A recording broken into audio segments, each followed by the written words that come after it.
In a cold December in 1946, a Bennington College student embarked on an afternoon hike in Vermont, but never returned. After an extensive search for the 18-year-old, the case ultimately ran cold. Today, we discuss the disappearance of Paula Jean Welden. This is Red Web.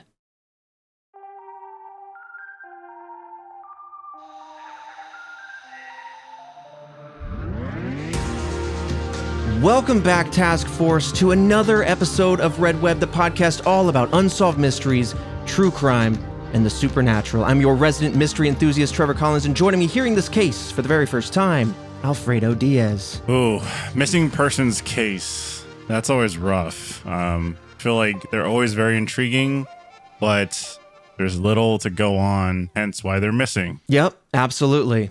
You know, missing person cases are one of those things where if you had a time machine, I feel like there'd be a high percentage of people that would want to explore a missing person's case at some point. Like if you had I would say 5 events that you can go back to. I feel like a missing person case would be like number 4 on everyone's list or something. There's something darkly intriguing about it, and I think you're onto something because there's always some sort of hindsight where you're like, God, if we only knew that this, that, and the other happened at the moment when we were investigating, maybe we would have found them. So I feel like you're right. Like a lot of people would want to go back because we feel like with that hindsight, we could have solved it. And I think that's what's so curious about these missing persons cases is because it feels like it's just right there, like right at your fingertips. I agree. But out of reach. What would be your top 3? Oh, God, moments to go back to? Or I guess overall, what would they be an overarching genre-wise? If you could genre them, the top 3. Okay, it would be huge historical moments. Yep. I gotta see a Colosseum battle, especially when apparently they flooded that thing and they put ships in there. That's good. I want to see that. That's good. Let me get 30 seconds in the dinosaur times. You know what I mean? That's one of mine. One of mine is dinosaur times. I just want to see I want to see a T-Rex. You know what I mean? I want to see it. See that guy. And I'm counting down on my watch as it's approaching me. I'm like, all right, buzz me out. You're running. Oh yeah, dinosaur is up there. What else you got? I think Coliseum event is really, really good. Some type of sporting event like that. And then just because why wouldn't you? Financially. What if you're go sports betting or something? Something like that, dude. Yeah. I feel like something like that. Yeah, Back to the Future. I'd go back in time to maybe drop a set of numbers to myself or something. And then future self goes, I don't know what these numbers are. Yeah, I'm just play this on this date from future me. It's a fascinating thing to think about. And I think you're onto something. Now, this particular case, there's not a lot of detail going on, and it's really fascinating. There's some interesting theories, some interesting suspects, but I will say that, we covered the missing 411 cases. It's kind of a categorization of missing persons cases in North America, like the entire continent, where people go suddenly missing in these wild nature preserves, national parks, things like that. And I would say this would firmly qualify as one of those cases. We did, by the way, Task Force, an entire episode breaking down what missing 411 is, so go check that out. But yeah, this case is very intriguing. This isn't in the wilderness, right?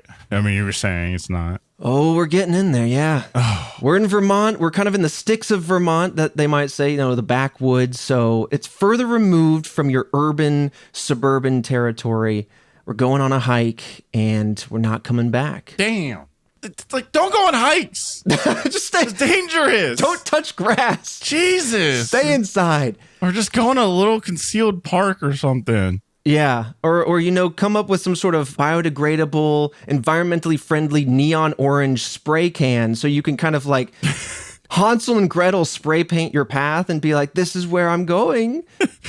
Just in case, or just tie a really long piece of yarn to yourself. Someone's going to cut that just to be an absolute dude.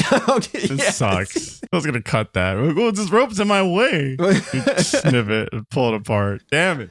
All right, so before we dive in, as always, I want to give a huge shout out to the task force members over on our Patreon page. Genuinely, it is the number one way to support this podcast. It is why we are able to run. It is how we bring you mysteries every single week. And if you want to support us directly, you can do that at redwebpod.com. Lots going on. This is the final round of Mystery Madness, which means this week we reveal who wins it all. We don't know who it is, but it's recorded right now. And it's coming out on Thursday, so check that out. We also have Break Room Episode 2 coming to you live next Wednesday, April 16th at 6 p.m. Central Time. Check out our Discord. That's where it's going to be. Those are recorded and released later. But if you want to be part of the conversation, come out to Break Room live. And then, of course, next week, Fredo, you know, video podcast. We beta tested the thing. We had a pilot last month. Now, next week, we're turning it on. Yeah, it'd be fun to get the video aspect of things. You could see reactions. Yeah. Which, you know, large or small, they're there. So, I mean, you guys hear them. Now you could be able to see them. So, yeah. I get to see Fredo bounce around in his room. I do bounce. He's got his rippling muscles out. I'll tell you right now, I can see him. I accidentally left the heater on. Oh, he's glistening. And I came back from running errands and I went, uh-oh, it's hot up here. Hot house. Yeah, like a hot house. If you want to see glistening Fredo next week, that's the time to do it. But of course, we have Shaylin Imler and Brian Findlay, also as two buff members of the task force with that buff mind. There you go. You know, buff scientist members. And then, of course, the Squonks, which are still strong. They're still going strong against that Fredo Armada. But we have Broman, Tucker Did It, Bewick, and Brett O'Meara with those monthly shout outs, just to name a few. Listen, I don't think they're running scared anymore, Fredo. I think they're coalescing. They're teaming up and coming after you. But see, that's the thing, right? Like, I was looking for them, didn't find them. Shame on me. They get too comfortable. Shame on them. But they get comfortable in a spot that I can't find them. Shame on me back. But they get too comfortable in the comfortable spot where I can't find them. Aha! Fell into my trap. Shame on them again. This is a lot of shame to go around. Listen, it's a game of chess or checkers, probably more so checkers. All right, now let's take you all the way back, Fredo, to December 1st, 1946. Paula Jean Welden disappeared from her small town of Bennington, Vermont. Right out the gate, we have a visual for you. This is Paula Jean Welden. Oh. So if you're going to take a look there, as she was. Wow, that's a great photo from what, the 40s? That's from the 40s. It might have been, as they call it, colorized, where they bring color to an old black and white photo. That's what it looks like, yeah. It's well posed, like a model. Like yeah, you get, sitting on the couch, got the hand up, drooping over. Casual. Just kind of a little dead hand, but it's, great fit. It's like a blue sweater, like a thick necklace, and then a collar shirt underneath. As the collar's popping out of the sweater, it's a great look. You get the hair for the times, you know what I mean? Timeless look. Young white woman, red hair. Yep, they knew how to do it back then. Yeah. Now, she was born on October 19th, 1928. Welden was the oldest of 4 daughters at 18 years old and a sophomore attending Bennington College, a women's college at the time, but I believe in the late 60s became co-ed. Now, she had just finished working 2 dining hall shifts, and she came back to her dormitory where she chatted with her roommate, Elizabeth Johnson. She told Johnson that she had finished her studies for the day and was going to take a long walk, kind of in her words. Around this time, I believe some sources say that she was also looking for other people to join her on this hike. It was something that she was going to go do. And again, per various sources, she didn't find anybody to join her, hence she went alone. So Welden left her dormitory around 2:45 p.m. wearing a red parka, blue jeans, and a pair of sneakers.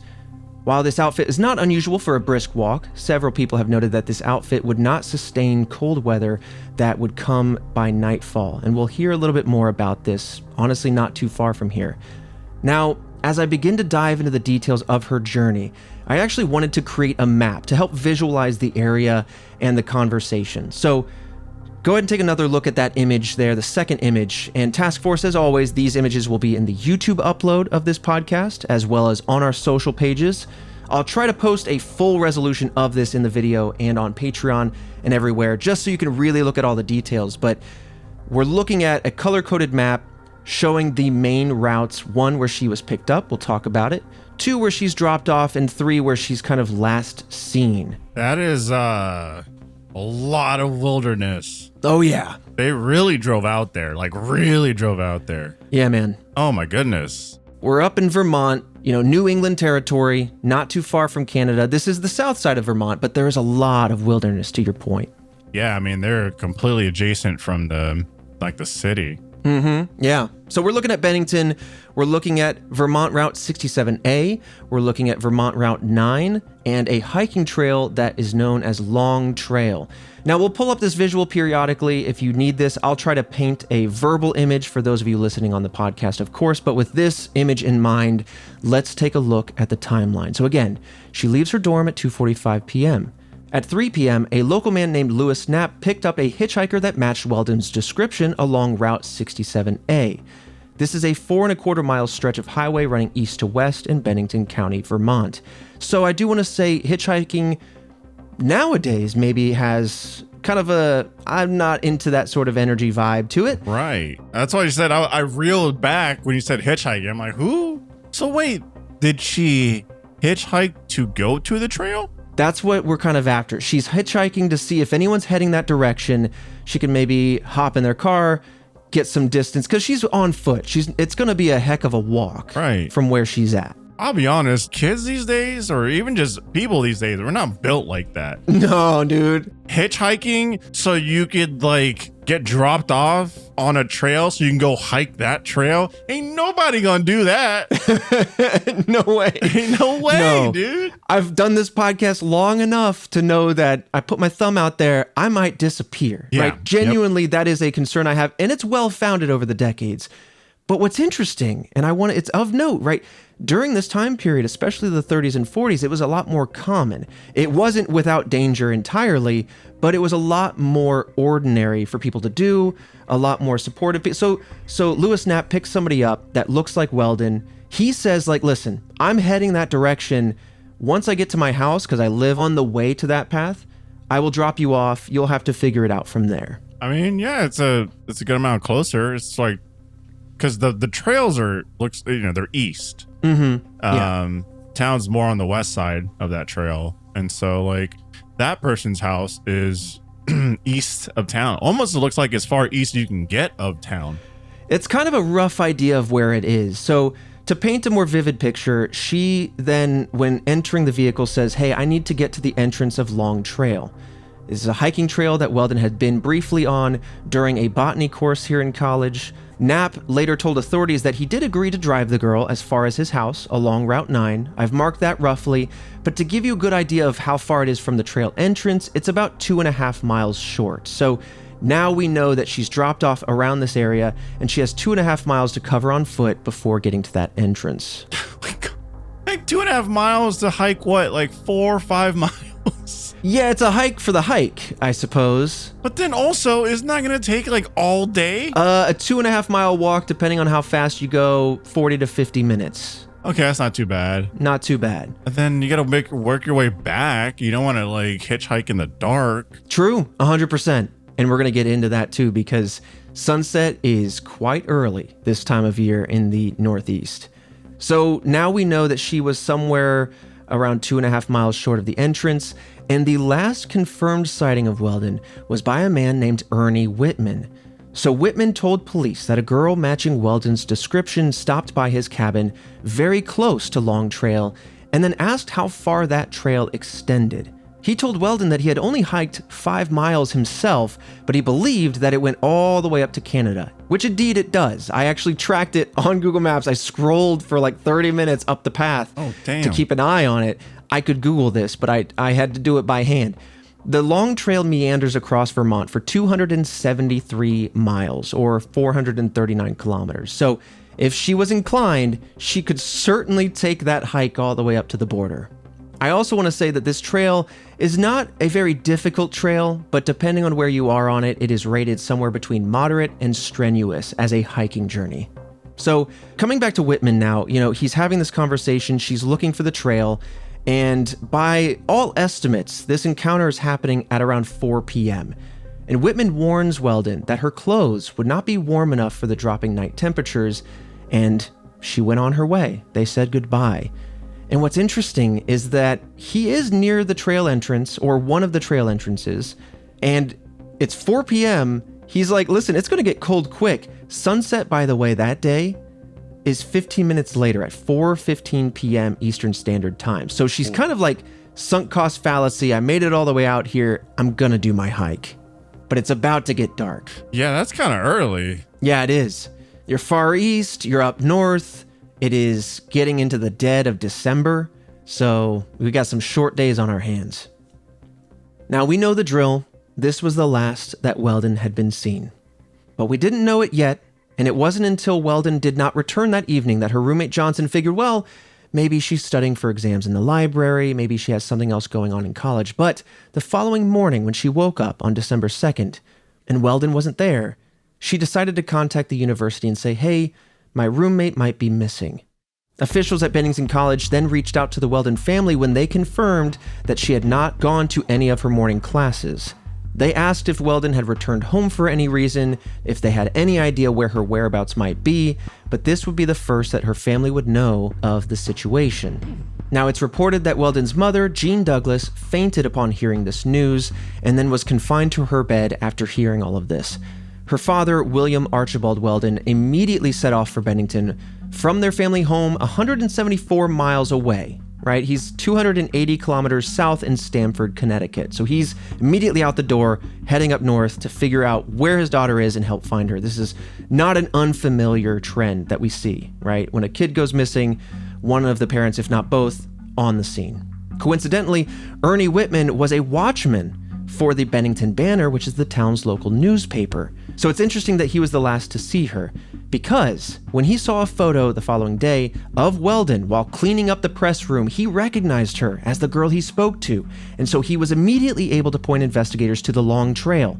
So, ironically, coincidentally, the last person she sees and talks to that we know of alive is a watchman, so we immediately have the police able to investigate a specific area. That's good in terms of timeline, because 48 hours is a crucial time period in a missing persons case. So to be able to pinpoint, okay, boom, I'm the last person probably that saw this person at this trail right here, man, it just leaves these like questions, you know, like, did they get abducted on the trail? For what reason would they go off the trail? Right. Did they get chased off the trail? I mean, like, did a bear or a mountain lion come along and then chase them off the trail? Yeah. Did they get them? Like, I don't, you know what I mean? Because then ideally you stick to the trail. And so regardless of like how late it is and if anyone picks you up or not, you're working your way back to the main road. It might be a long, strenuous, terrible walk, you know, if you don't get a hitchhike ride while you'll work your way home. Yeah. Because like my mind right now is like, what pushed her off the path? Right. It's a little dark. Maybe she lost her footing. Maybe she just got turned around. It is an interesting area.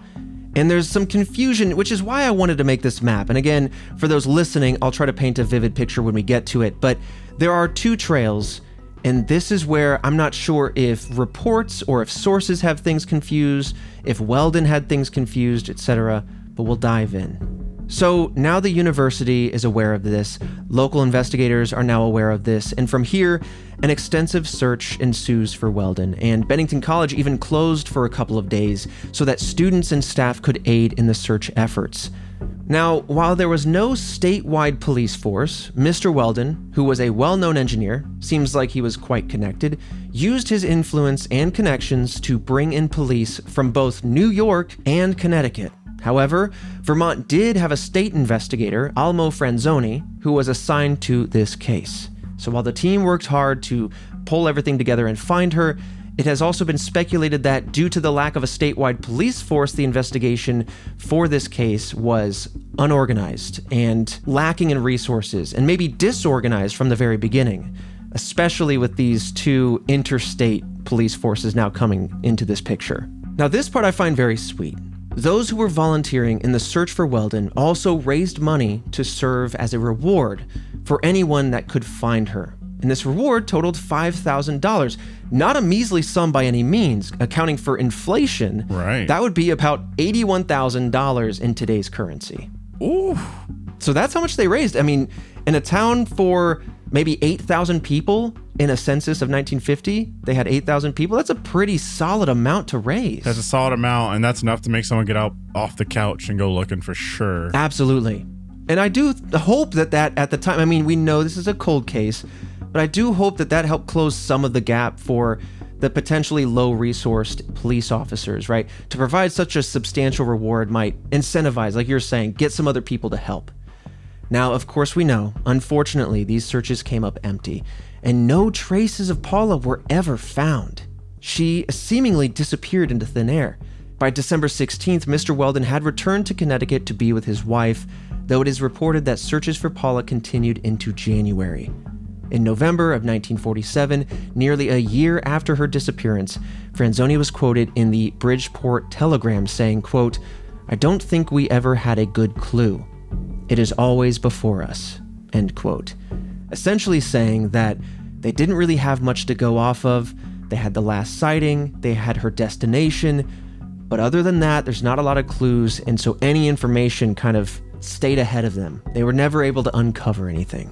Yeah, I mean, you're getting into what? You said January? Mm-hmm. Yeah. It's like, that's a lot of time that's passed. The grim side of me is just like, well, I guess we're hoping to find a body? You know what I mean? Like, right. There was no signs, or at least that I'm hearing, that she was, I don't know, troubled at home or anything and wanted to run away. Here's my question. Did she do her hiking trail successfully, try to hitchhike home, and then never made it home because whoever picked her up was a terrible person?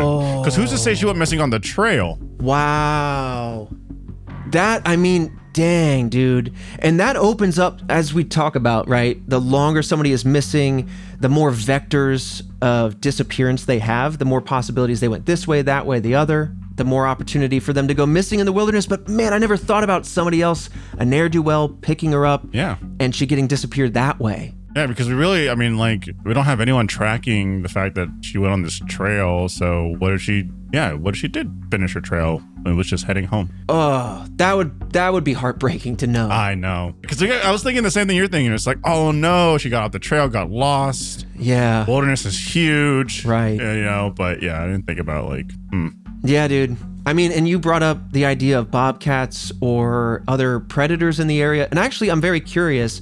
We're right now at the point where we're going to talk about some suspects. We're going to talk about some theories. This might be a good opportunity. Christian, if you don't mind, what kind of apex predators are in this area? If we're looking at the Appalachian Mountains, we're talking bobcats for sure. But I don't know if they extend all the way north or not. But this would be a really interesting thing to hear.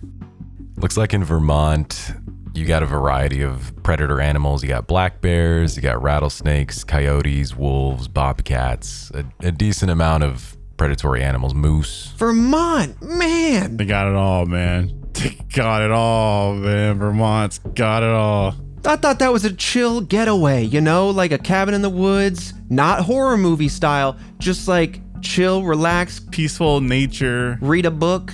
No, dude. Oh, man. All right, well, that's a theory I'll be honest, we're not going to explore, but I think it's entirely viable. You know, your inclination to say that an animal, a predator, it could have gone that way. The other inclination being that maybe her hike was finished and on her way back, a ne'er-do-well disappeared her from there. That's another interesting angle. This episode of Red Web is sponsored by Huel. New customers visit Huel.com/RedWeb today and use code RedWeb to get 15% off your first order plus a free gift. That's HUEL.com/RedWeb. Huel Black Edition Ready to Drink is a meal in a bottle. One bottle contains 35 grams of protein, 27 vitamins and minerals, and is low in sugar. Huel is a perfectly balanced meal designed by nutrition experts and takes the guesswork out of healthy eating. Huel is for your most inconvenient meals. With no prep and no cooking, it's the perfect pairing for busy days. Huel shakes actually taste like a milkshake, and they come in a range of flavors. With high-protein meals under $5, you're saving time and money. Now, I want to talk about Huel because I have used this. It is so tasty, and as somebody who tries to stay fit, stay working out, I'm trying to gain that muscle mass. You know, I want to be buff like a scientist. I use Huel to set up a robust foundation for my nutrition. It's got amazing macro spreads. It's got all the micronutrients. It's not something I rely on for every single meal, but man, is it convenient. I throw a scoop of that into my my protein shakes or into my fruit smoothies, and it really helps make sure that I'm getting the vitamins, the nutrition, the protein, the carbs, everything I need to recover and grow my muscles, but also just stay full and stay fit on the go. I really do enjoy Huel. I think it's an amazing asset for my nutritional background, but whether you're lifting or just a busy person that needs to make sure they're eating enough in the day, I think you're going to enjoy this. And if so, new customers visit Huel.com/RedWeb today and use code RedWeb to get 15% off your first order plus a free gift. This episode of Red Web is sponsored by Shopify. Task Force, when you think about businesses with those criminally good sales, you know I've talked about them. Magic Spoon is a good example. Sure, you think about that in-demand product. You think about premeditated branding, scary good marketing, and of course, the often overlooked secret. It's actually the business behind the business, making the selling and the buying simple for the, what is it?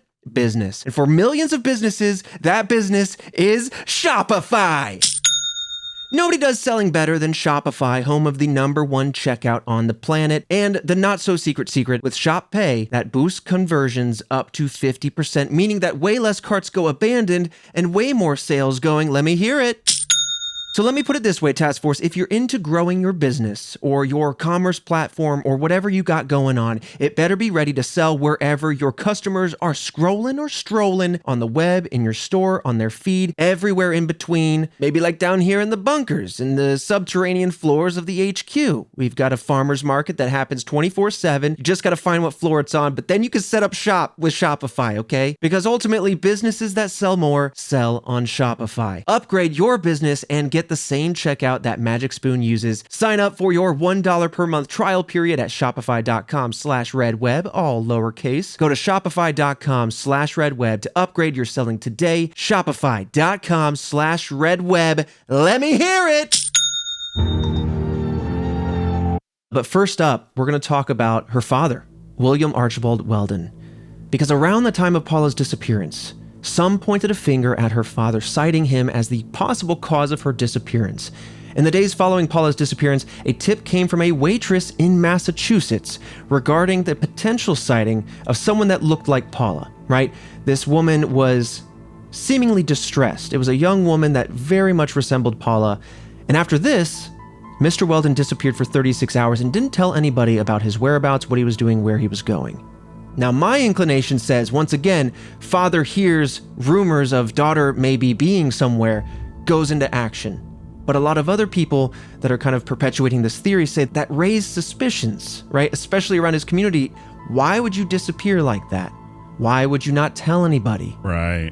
It just feels odd.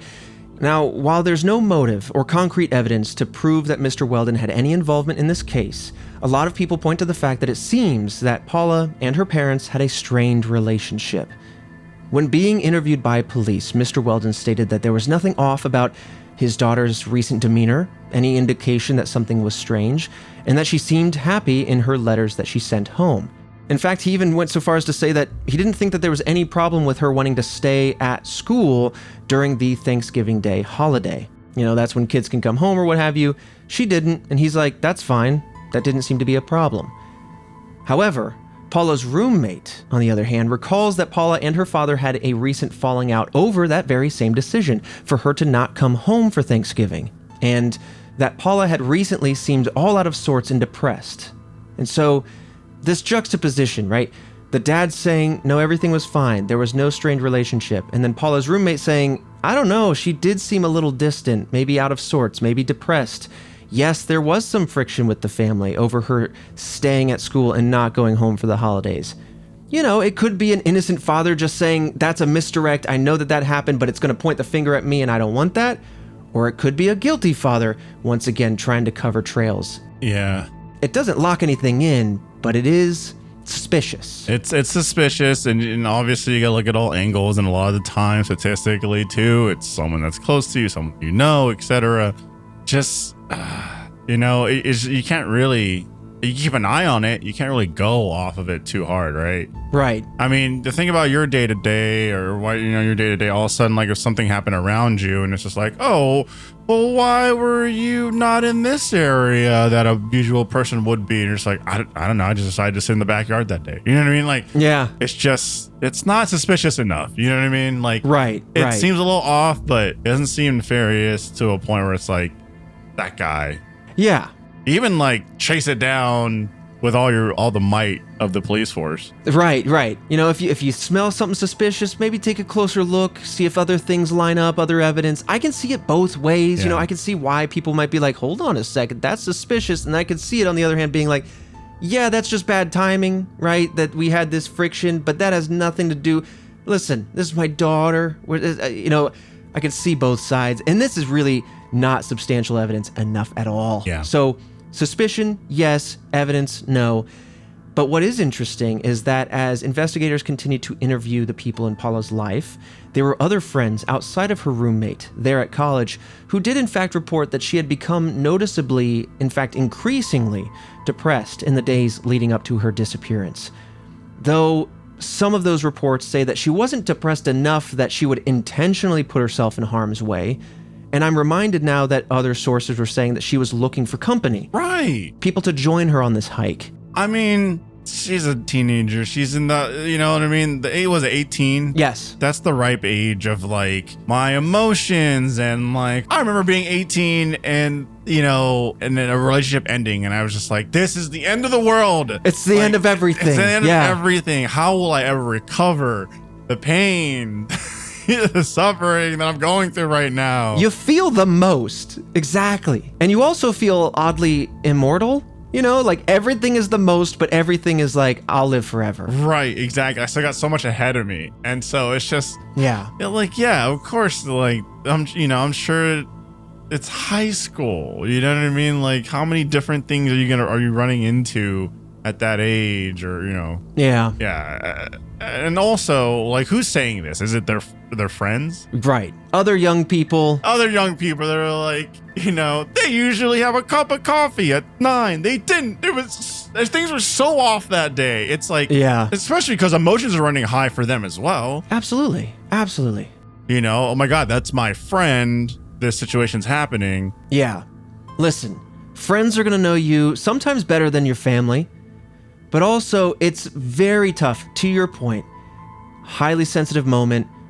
After the fact that she's disappeared, now we're looking back on it with a different lens. Yeah, fine-tooth comb. Right, so you might start to recast, well, yeah, her missing coffee at 9 a.m. starts to look a lot more dramatic. Right. A lot more suspicion here and there. So I think the thing about this theory is that, yes, there's definitely suspicion. You gotta look at where you gotta look. But honestly, I come out of this one going, I feel like we got nothing of substance. No. Yeah, I agree. And it's not going to be unfamiliar as we go through these theories. That's the unfortunate part, is that we have a young woman who's just beginning her life, excited about botany, wanting to hit this trail, and then it's just the period at the end of her life, the end. And we know nothing. And I expected that too. I mean, that's to be expected. The missing persons cases are just so vague most of the time, you know? Yeah. People are searching, they're digging, and there's some interesting stuff. I will say there's a man named Fred Gaudet we're going to talk about as a suspect, and it adds a little bit of new insight, but just a drop. But before him, I did want to talk about the idea, a theory that was being circulated around that time, that Welden may have run away with a boyfriend, an unidentified boyfriend.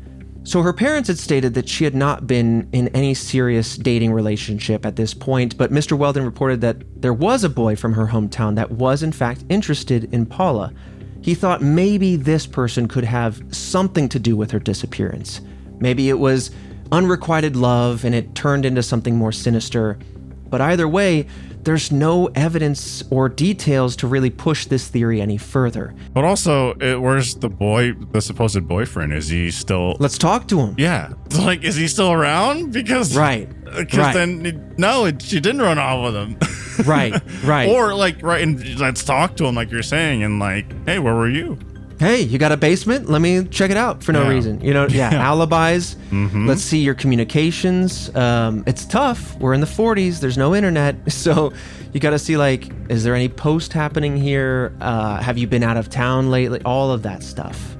Now, some speculate that her reported depression at the time could have been due to troubles maybe not at home, but instead of a potential boyfriend. But once again, this was never confirmed, right? This idea that maybe she was having friction with a partner that we didn't know about. So again, it's just more speculation, and that's where I start to think it's maybe worth mentioning, but it does cloudy the idea of let's find the evidence. Let's figure out the path here. Interesting theory, very, very thin, a lot of speculation. But this leads us now to a man named Fred Gaudette. According to the police, there was a lumberjack by the name of Fred Gaudette who told two separate people, and we've seen this before, that he knew where Welden was buried. Of course, police immediately approach him, and Gaudette goes, "Oh, I was just joking." Terrible joke. Don't do that stuff. And also, when talking to police, it seems that he lied on several occasions, giving them different answers when they asked about his whereabouts that night, when Welden disappeared, what his alibi was. That's another thing you don't want to be doing. Have a flaky alibi on the day of the incident. Talk about like a double header. It's like, I have a flaky alibi and I'm making these dumb jokes that are putting me in the spotlight. Mm-hmm. Like, what are you doing? Yeah. I know what happened. No, I was kidding. Just kidding. I don't know where I was that night, though, but I'm kidding again. Right. Come on, man. So the alibi he ultimately leans on, and this is the one where I think if he's telling the truth, we can glean a little bit more insight. It's also why it's the definitive moment where I made this map, and we'll see why. So he claims he was arguing that night with his girlfriend when he saw out the window Welden walk by his home, and this was on Old Harbor Road. Again, I'll reference back to that second image for you if you want to take a look. The pink area is where Ernie Whitman saw her. That's kind of the last known sighting. Mm-hmm. If you follow that pink line up, that's Old Harbor Road that then dead ends into a trail that's not Long Trail, but confusingly, the other name for Old Harbor Road is Long Trail Road. And so maybe this is where I'm like, are sources confused? Was Welden confused? Did she go up this path? Well, if we're to trust Gaudette, she did. And so up this road she went. There is a path at the end of that road. And that path, it has no name to it, but if you follow it up north for about 4.5 miles, it eventually connects to Long Trail. Are you following? It's a little foggy, but I think that this I might follow have been completely. Yeah, I think this is the path she took. No, it makes perfect sense. But the question that I have is like, have we established that she likes to go on hikes? So we don't have a whole lot of information about that. It seems she has been on Long Trail before as part of her botany course. Okay. It seems that, yes, she did have some interest in this, which is why she wanted to do this recreationally, but that's kind of as far as we can glean. So then to me, it's like there is some familiarity with the trail. So I would think that like they would know. I mean, I don't know to what extent, right? So like, yeah, maybe during the botany stuff, she briefly visited the trail. But to me, I'm just like, I mean, would you not know that that's the trail, like the proper trail, that you got dropped off at the wrong one? Like, I might not know the specifics of the trail, but I feel like I would know, I don't know, the entrance of the trail or the parking lot of the trail if there was one or something like that. You know what I mean? Right. Where I would go, it doesn't quite feel like this is where I'm supposed to be. Yeah. Because if you follow Old Harbor Road down the way, there are some houses alongside it, and then it dead ends into the trail. But if you go to the actual trailhead, which I marked on the map, and then in green I traced out Long Trail, if you go to the Google Street View, it's literally a trailhead. It says Long Trail, and it's just a trail that comes off the road. I believe there might be a small parking area unofficially on one side of the road. Yeah, but it's got enough visual cues. Yeah. Well, it's different. It's different enough. Yeah. See, that's the thing where I'm thinking too, where it's just like, how did we end up on this other trail? I'm thinking it's totally easy that someone says, hey, I know a trail down this road. Maybe it's safer for you. It does eventually connect to Long Trail. So if that's all you're looking to do, this one will be safe. But either way, that's where some of the confusion lied, which is why I made that map. But suffice to say, if Gaudette's telling the truth and he is living along this purple route, This now really confirms that this is where she went and this is where she last was seen. So now he, is arguing, sees her out the window. Now, shortly after seeing her, he claims that he storms out of this argument. He can't have it anymore. He goes outside. And as the story goes, he either drove along this trail or went to his shack just kind of on his property.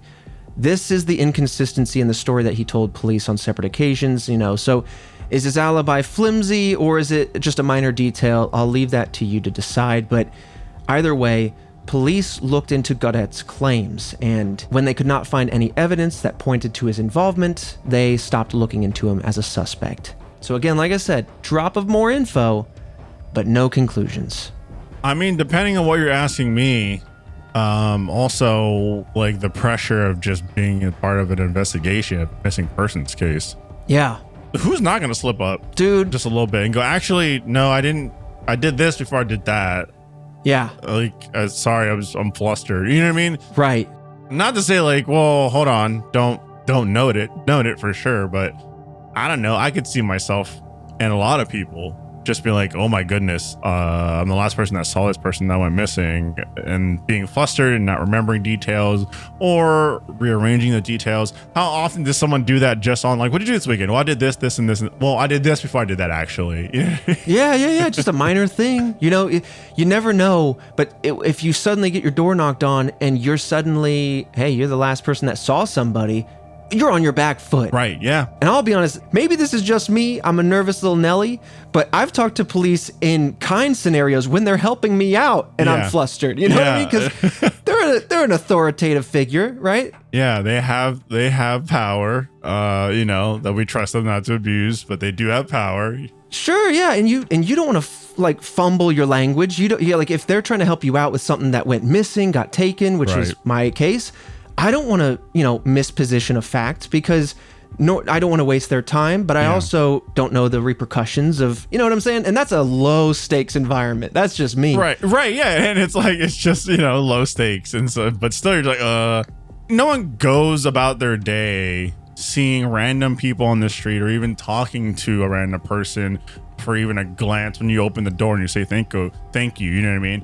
You're not sitting there going like, okay, what's that person look like? What were they wearing? What car were they heading into? Yeah. What side of the street were they driving down? Right? Because you're not sitting there thinking every person is a possible missing persons case. Right. These are not details that one clocks normally. No, not at all. And so it's so unfortunate. Yeah, absolutely.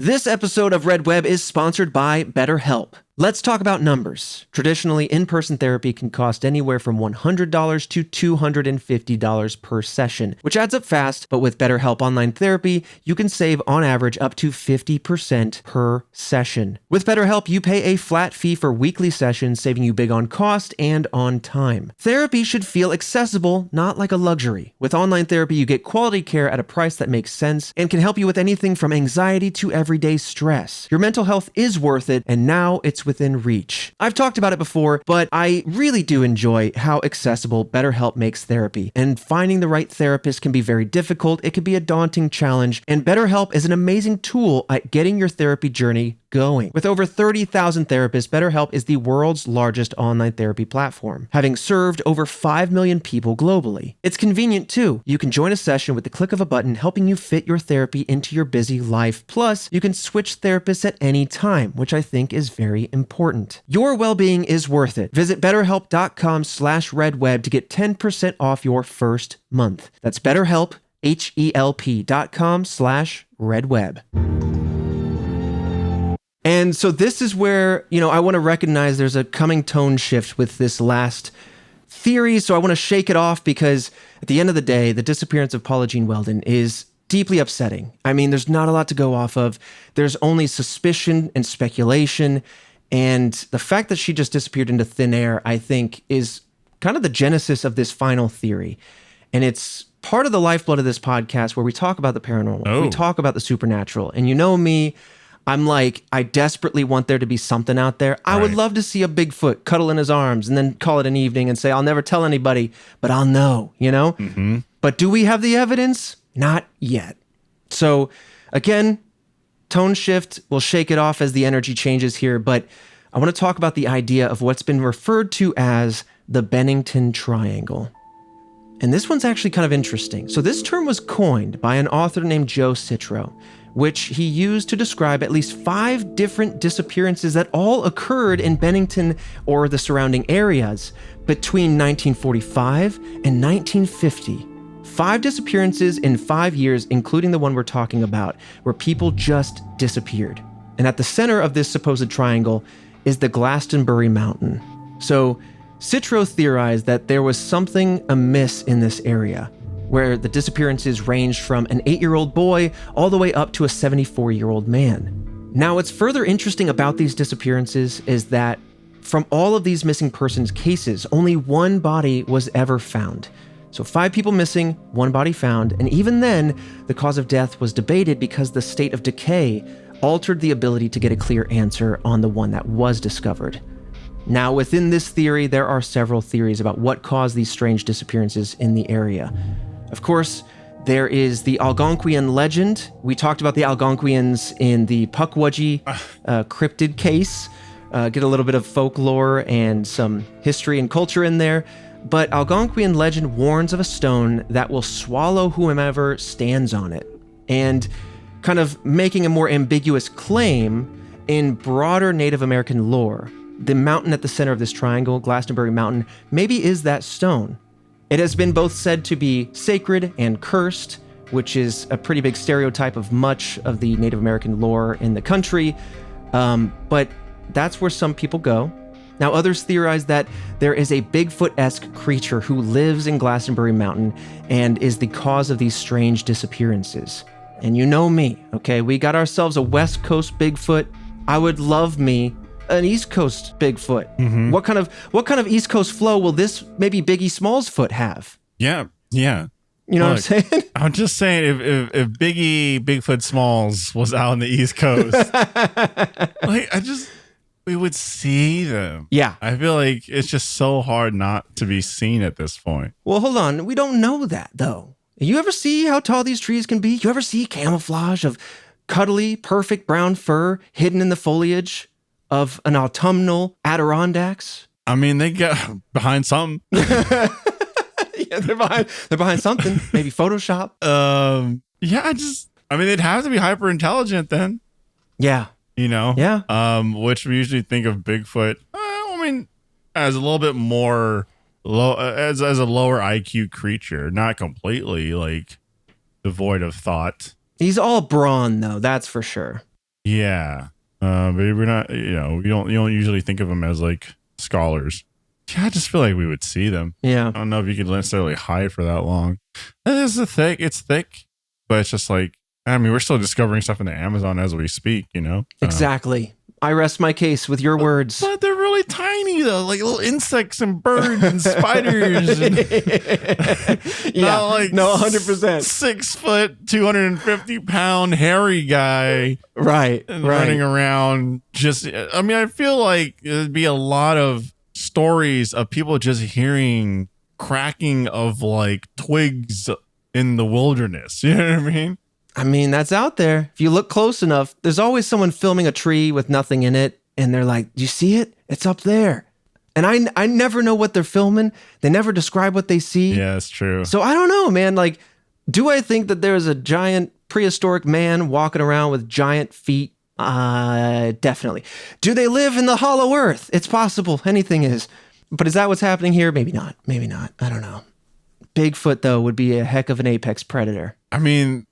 It would blow our minds if they were to have been living and undiscovered. It's just insane. Like, have them train our spies. You know what I mean? Yeah, that's what I think. We need our SEAL Team 6 to become like Bigfoot 6. Yeah, BF6. The BF6. They're hiding in plain sight. We need to learn these tactics. Yeah. And we will become a greater force than we could ever imagine. Amazing. Hide and seek champions. Maybe we just enlist them. We get the big feet on our team. Yeah. Listen, I think that there's a viability to it. There's a small inkling, but I'm like, but you're right. How they stay hiding?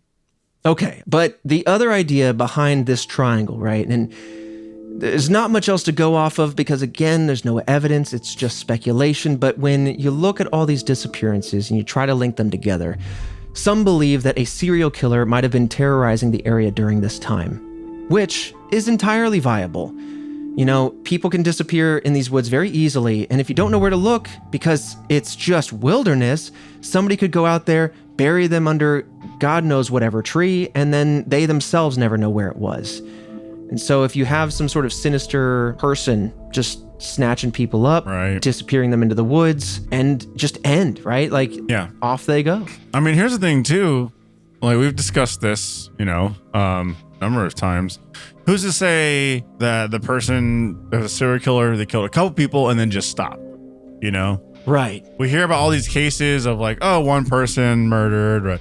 But there are a lot of cases where it's like, oh, this was a serial killer. They killed 10 people. It's like, well, what if they stopped at 9? Would they have gotten caught?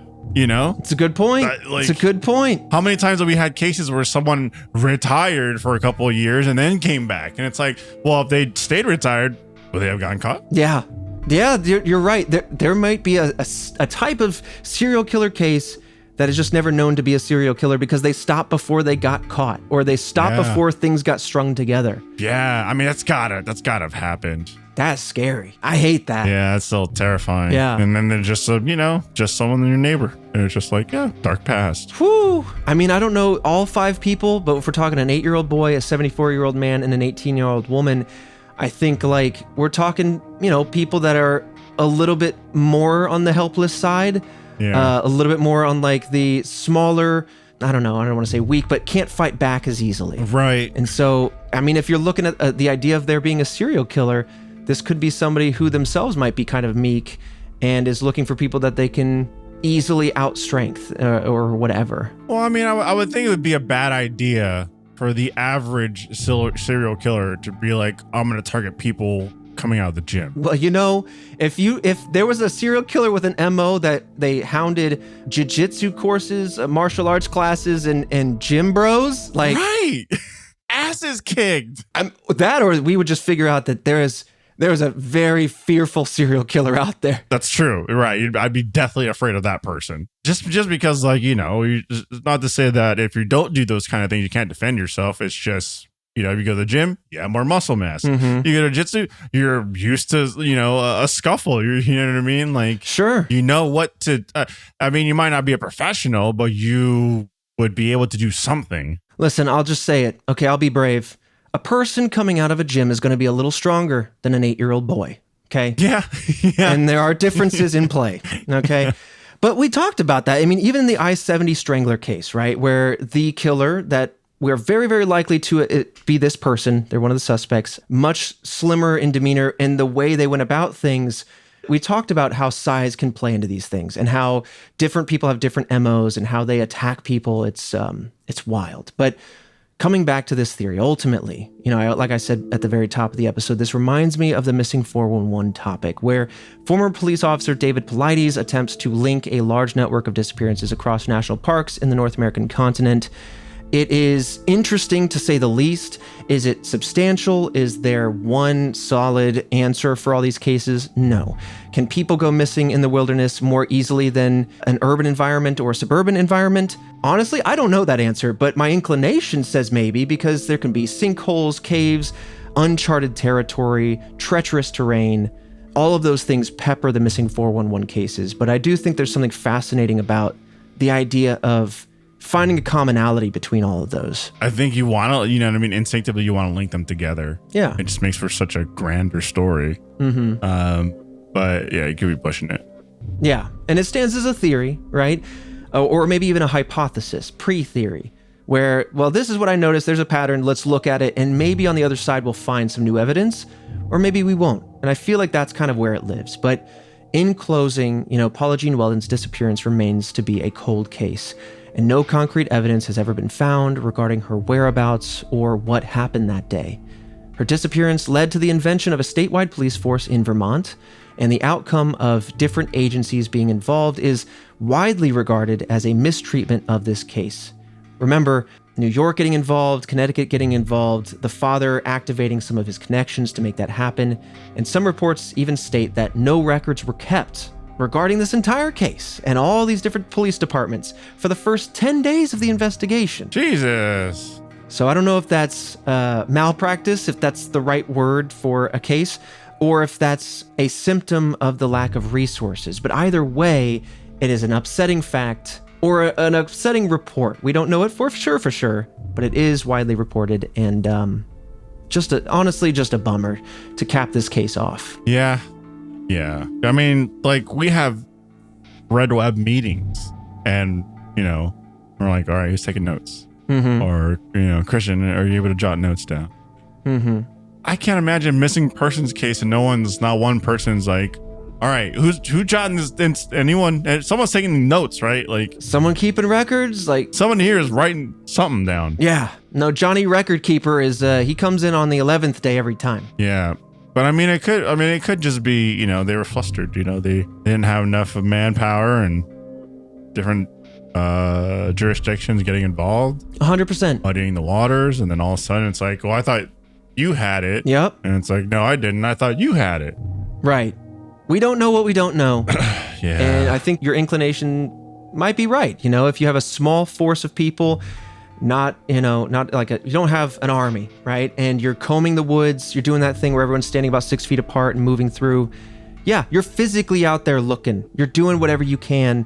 So I don't want to condemn anybody for how they approached it. But, it's one of those things with hindsight that you start to go, man, if I could time travel, I will go back and maybe reassess. Right. But that's one of the toughest parts about these cases is the hindsight. I know. The thing about missing persons cases, we were talking about this in the beginning of the episode, is the fact that, like, a lot of times there's not much to go off of. But I think that's what makes them also, like, so unique. You know what I mean? Because you're talking about, like, a living person, a human being that disappears out the face of the earth, and not anybody else knows what happened to them. And so there's something about, like, well, I'm curious as to how that happened. What little information do we have? What vast amounts of information did we not get to make this what it is? So I think that is intriguing in itself. Yeah. Well, with that, Fredo, this has been the disappearance of Paula Jean Welden. Task Force, as always, we want to point you to redwebpod.com. It is the #1 way to support this show if you can do so. But if you would like, you can also support this show for free. Simply reviewing us wherever you listen to podcasts, giving us that luscious 5-star, helps bolster us in an increasingly algorithmic world, helping us share this podcast with friends that people that love mysteries, people that love the macabre and want to explore the unknown, people that you can chat about the mysteries with. I got my boy Fredo, I got Christian, I got Jillian. You got the Task Force. We got our Discord. We theorize over there. But with that, Fredo, I'll see you right back here next Monday for yet another mystery.